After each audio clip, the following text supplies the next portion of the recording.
Գիտեք, եթե սա լիներ առաջի դեպքը, մենք կարող ենք ասել, որ պատահականություն է, որ միտում չկա, որ մտածված, ուղղորդված այսպես գործընթաց չի ընթանում, բայց ցավալիորեն մենակ ձեր եթերում մենք անհիշելի, անհաշվելի թվով խոշտանգումների բռնության հետ կապված արել ենք ասուլիսներ եւ շնորհակալություն ձեզ դրա համար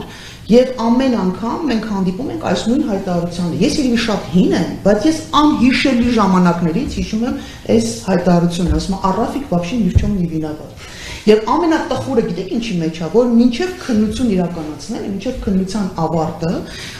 բարձրաստիճան բավականին բարձրաստիճան պաշտոնյաներ իրենց թույլ են տալի այսպիսի հայտարարություններ անել սա մի կողմից անպատասխանատու է ավելի գեղեցիկ բառ կա, բայց եթերային չի հարմար չի ասելը եւ մի կողմից անպատասխանատու է, մյուս կողմից սա միջամտություն է։ Սա քննիչներին ուղղություն է ցույց տալի, թե որն է ներքին գործերի նախարարության համար ցանկալի, այսպես բաղձալի ուղղություն։ Ինչպեսին պետք է լիներ նախարարության արձագանքը հայտարարությունը այս։ Քննությունը իրականացվում է քննություն, տեղեկություններ կհայտնենք ըստ բանի աստուկլին, հա, ըստ դրանց հայտնվելու բանը։ Բայց սա չի լինելու, որովհետև նորից եմ ասում, սա խոշտանգման առաջի դեպքը չի։ Եթե սա վերջինը լիներ, մենք էլի հանգոն մի քիչ հանգիստ կլինենք, ասենք լավ վերջինն է, այսպես բան, բայց մի քանի օր առաջ ընդամենը նորից բռնությամբ, նորից ուժ կիրառելով, այս անգամ էլ կին են տարել, նորից նվաստա, այսինքն բոլոր գործողությունների մեջ կա մարդուն, քաղաքացուն, Հայաստանի Հանրապետության հերոսին, հարկատուին նվաստացման ճանապարհով, խոշտանգելու ճանապարհով տանել եւ ուժի ցուցադրմամբ տանել բռնության ենթարկելով, մի տեսակ ինքնահաստատվել ոստիկանության միջոցով։ Տիկին Կարապետյան, դուք ինքներդ նշեցիք, հա, բազմաթիվ անգամ անդրադարձել են խոշտանգումների դեպքերին, այդուհանդերձ չեմ կարող կրկին նույն հարցը չհնչեցնել։ Ինչու են բռնությունները շարունակվում ոստիկանության համակարգում։ Այն դեպքում, երբ բարեփոխումների նպատակով ծախսված հսկայական միջոցների մասին մենք տեղեկություններ ունենք, հա, խնդրեմ, ինչու է այս արդյունքում քաղաքացի ոստիկան հաղորդակցությունը շարունակում այս ոճով, խնդրեմ։ Այ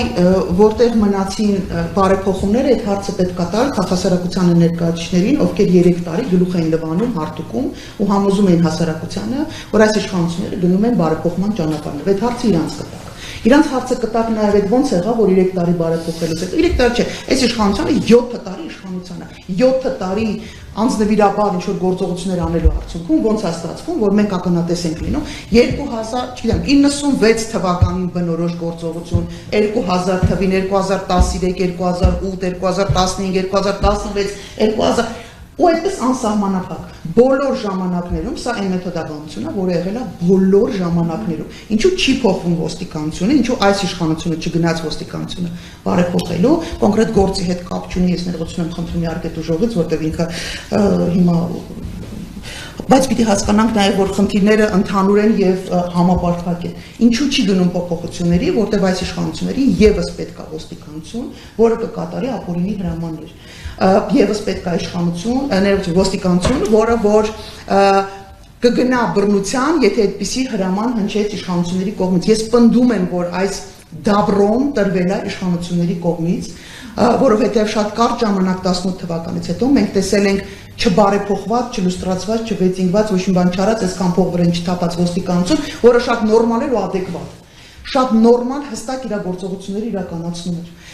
Եվ մենք այնպես խոսելու տեղ չունենք, բայց եկա որոշակի ժամանակ 20 թվականից հետո եւ ես համոզմունք եմ հայտնում եւ ես դրա ապացույցն եմ կարող եմ ներկայացնել դա հունիսի 12-ի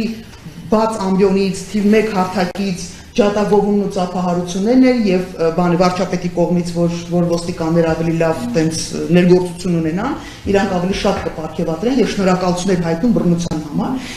Դե պատկերացրեք, եթե ուղիղ եթերում թիվ 1 ամբիոնից էր այսպիսի բաներ հնչում, պատկերացրեք թե ինչեր են հնչում փակ դռների հետևից եւ ինչ հրամաններ են տալի եւ ինչ դաբրոներ են տալի։ Եվ մի բան էլ ես 1000 անգամ ասել եմ, բայց նորից պիտի կրկնեմ, երբ 19 թվականին սկսեցին մեկը մյուսի հետևից փակվել ոստիկանության բռնության, բազմաթիվ գործեր, ամենահայտնիներն են, որոնցից Էլեկտրիկ Երևանը,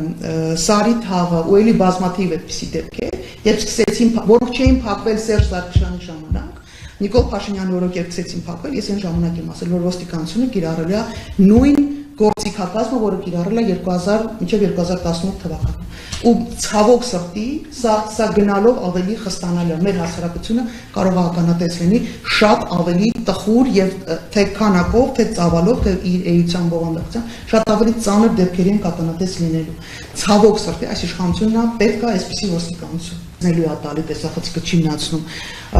դուժողի հետ հարցակնության այդ գործընթացի շարունակ Բայց ինչից է։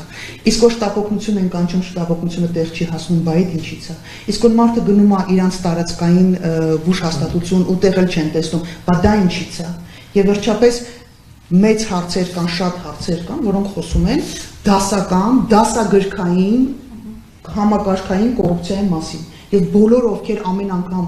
չգիտեմ, ծափ են տալիս ու շնորհավորում են իրար